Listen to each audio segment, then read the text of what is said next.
CM Uddhav Thackeray पर विवादित बयान मामले में नारायण राणे गिरफ्तार। रत्नागिरी कोर्ट से नारायण राणे की अग्रिम जमानत याचिका खारिज हुई थी और नारायण राणे को चिपलून से गिरफ्तार किया गया। राणे की गिरफ्तारी के आदेश नासिक पुलिस की क्राइम ब्रांच ने जारी किया था। नारायण राणे के खिलाफ नासिक, रायगढ़ और पुणे में एफआईआर दर्ज की गई है। उद्धव ठाकरे पर दिए गए बयान पर भड़के शिव सैनिक और बीजेपी कार्यकर्ताओं में पत्थरबाजी हुई है। नारायण राणे के घर में घुसने की कोशिश कर रहे थे शिव सैनिक। बीजेपी और शिव सैनिकों में झड़प भी हुई। पुलिस ने बीजेपी और शिवसेना के कार्यकर्ताओं पर लाठीचार्ज कर खदेड़ा। शिव सैनिकों ने आज महाराष्ट्र के 17 शहरों में नारायण राणे के खिलाफ प्रदर्शन किया। नासिक में बीजेपी कार्यालय पर पत्थरबाजी भी की गई। सांगली में राणे के पोस्टर पर शिवसेना के कार्यकर्ताओं ने स्याही भी फेंकी, तो वहीं बैनर पोस्टर लेकर शिव सैनिकों ने नारायण राणे के खिलाफ नारेबाजी की। शिव सैनिकों के बीजेपी ऑफिस पर हमला करने को लेकर देवेंद्र फडणवीस ने कड़ी निंदा की है। फडणवीस ने कहा कि सभी पुलिस कमिश्नर्स को अपने अपने इलाके में उन लोगों को अरेस्ट करना चाहिए जिन्होंने बीजेपी दफ्तर पर हमला किया है। प्रदेश में कानून का राज होना चाहिए। राणे को गिरफ्तार करना गैर कानूनी। उन्हें अरेस्ट नहीं कर सकती, पर महाराष्ट्र में आजकल कानून का राज नहीं दिखता। गैर कानूनी ढंग से अगर उन्हें अरेस्ट किया गया तब भी जन आशीर्वाद यात्रा चलेगी।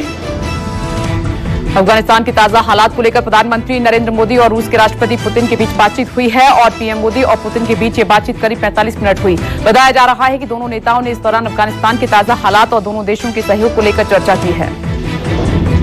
अफगानिस्तान के काबुल में यूक्रेन के विमान के हाईजैक होने की खबर से हड़कंप मचा हुआ है। विमान में करीब 83 लोगों के सवार होने की खबर है। कहा यह जा रहा है कि अज्ञात लोग विमान को ईरान की तरफ लेकर गए थे और ये विमान अपने नागरिकों को निकालने के लिए काबुल आया था।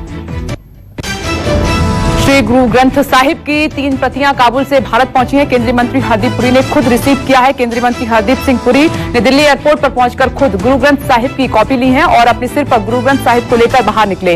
हरदीप सिंह पुरी ने कहा कि गुरु ग्रंथ साहिब की प्रतियां सिर पर उठाने का अखंड सौभाग्य मिला है। गुरु ग्रंथ साहिब जी के स्वरूप अभी रिसीव किया और 46 हमारे 46 सिख भाई भी आए हैं इसमें। दिल्ली गुरुद्वारा कमेटी ने काबुल से आए गुरु ग्रंथ साहिब की पावन प्रतियों को पालकी साहिब में स्थापित किया है। अफगानिस्तान से आई गुरु ग्रंथ साहिब की ये 3 प्रतियां दिल्ली के न्यू महावीर नगर गुरुद्वारे में रखी गई हैं। पवित्र गुरु ग्रंथ साहिब की 3 प्रतियों के साथ कुल 78 लोग भारत पहुंचे हैं। उनमें से भारतीय नागरिकों के अलावा 46 अफगान, सिख और हिंदू शामिल हैं। 78 लोगों को काबुल से नई दिल्ली एयर इंडिया के विशेष विमान से लाया गया है। प्लेन में बैठते ही भारतीय नागरिकों ने जो बोले सो निहाल के नारे लगाए। अफगानिस्तान से भारतीयों को वापस लेने के ऑपरेशन को देवी शक्ति का नाम दिया गया है। विदेश मंत्री ने ट्वीट करके जानकारी दी है। काबुल से भारतीयों की सुरक्षित वतन वापसी पर विदेश मंत्री एस जयशंकर ने बधाई दी। बोले कि ऑपरेशन देवी शक्ति लगातार जारी है। अफगानिस्तान में अब भी कई भारतीय फंसे हुए हैं और सभी भारतीयों को बाहर निकालने का काम लगातार जारी है। काबुल एयरपोर्ट पर अब भी हालात खराब हैं। हजारों लोग एयरपोर्ट पर बैठे हुए हैं। एयरपोर्ट का संचालन अमेरिका के हाथ में है। कल भी तालिबान की फायरिंग की खबर आई थी। तालिबान ने इस्लामिक हेरिटेज माने जाने वाले गजनी गेट को क्रेन से तोड़ा है। बताया जा रहा है कि गजनी गेट का निर्माण पिछली सरकार ने करवाया था। गजनी गेट का निर्माण इस्लामिक सभ्यता की शान को प्रदर्शित करने के लिए बनवाया गया था। लगातार तालिबान के संपर्क में है अमेरिका और 31 अगस्त तक ही सैनिकों को निकालने पर फोकस है। अमेरिकी एनएसए ने जानकारी दी है कि अमेरिका के कुल 5800 जवान काबुल एयरपोर्ट पर तैनात हैं और एयरपोर्ट अमेरिका के कंट्रोल में है। अमेरिका खुद के और मैत्री देशों के लोगों को निकाल रहा है। तालिबान ने नाटो देशों को अफगानिस्तान से बाहर जाने की डेडलाइन दे दी है और तालिबान ने कहा है कि 31 अगस्त तक अमेरिकी और ब्रिटेन की सेना निकल जाए, नहीं तो अंजाम अच्छा नहीं होगा। तालिबान की धमकी पर ब्रिटेन ने कहा कि डेडलाइन के बाद भी हम अपने और मित्र देशों के लोगों को निकालेंगे। अफगानिस्तान संकट पर आज G7 की बैठक होगी। ब्रिटेन के पीएम ने G7 की आपात बैठक बुलाई है। G7 के नेता वर्चुअल शिखर सम्मेलन में अफगानिस्तान की वर्तमान स्थिति पर चर्चा करेंगे और इस बैठक में Canada, France, Germany, Italy, Japan, America और ब्रिटेन शामिल हैं।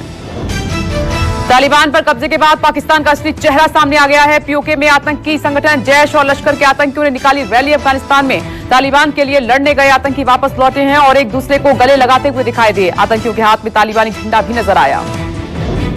वहीं मीडिया रिपोर्ट के मुताबिक जैश और लश्कर के सरगनाओं ने पीओके में रैलियों को संबोधित किया। नियंत्रण रेखा के बेहद करीब की ये रैली और पाक पत्रकारों ने बड़ा दावा किया है कि पाक पत्रकारों के मुताबिक तालिबान नेता मुल्ला बरादर और ISI चीफ फैज हमीद ने एक साथ नमाज पढ़ी है।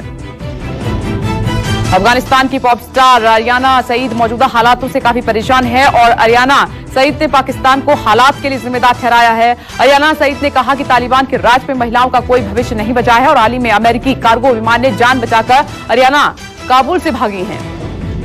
जम्मू कश्मीर के सोपोर में सुरक्षा बलों ने 3 आतंकियों को ढेर कर दिया है। 2 से 3 आतंकियों की छिपी होने की खबर मिली थी। आतंकियों की तलाश में अब भी सर्च ऑपरेशन को चलाया जा रहा है। एहतियातन सोपोर इलाके में इंटरनेट सेवा बंद कर दी गई है और वडगाम से बारामूला के बीच चलने वाली ट्रेन सेवा को भी सुरक्षा के लिहाज से रोक दिया गया है।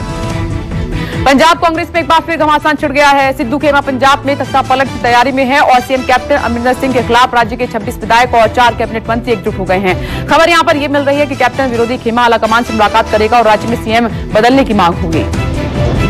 और वहीं छत्तीसगढ़ में सीएम भूपेश बघेल और टीएस सिंहदेव का राजनीतिक मसला उलझा हुआ है सुलझने की बजाय। राहुल गांधी के घर चली 3 घंटे की बैठक में भी कुछ हाथ नहीं लगा है, कुछ भी नतीजा नहीं निकला और बगैर बात किए सीएम भूपेश बघेल निकले और काफी समय से आप देख रहे हैं कि बघेल और सिंहदेव में मतभेद चल रहा है जो कि अभी तक सुलझ नहीं पा रहा है।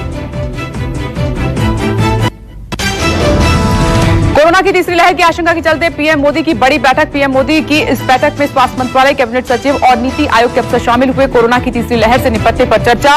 एक्सपर्ट्स के मुताबिक अक्टूबर में आ सकती है कोरोना की तीसरी लहर और इस दौरान हर रोज 5 लाख केस आने की चेतावनी भी जारी की गई है।